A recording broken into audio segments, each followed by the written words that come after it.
أرواحنا مثل الحمام نشتاق من عام لعام.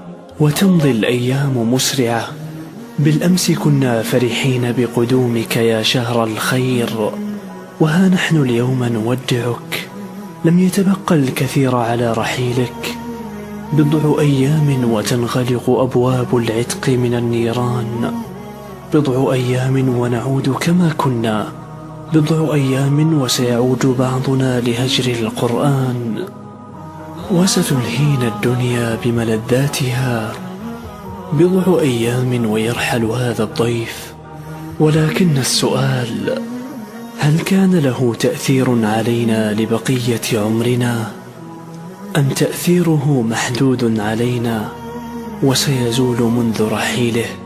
يا رفاق، هل سنهجر القرآن لشهور؟ هل سنغفل عن قيام الليل؟ أخشى ذلك، فكم كنا نعيش في سعادة بقربنا من الله، وكم كانت قلوبنا نقية بصحبته، وكم كان منظر المساجد وهي مكتظة بالمصلين يأسرني.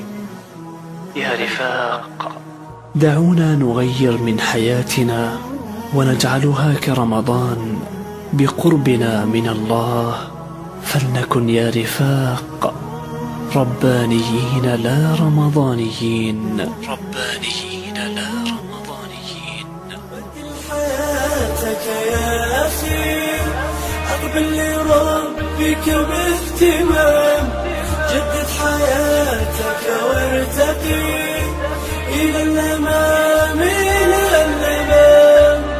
طوبى لمن صام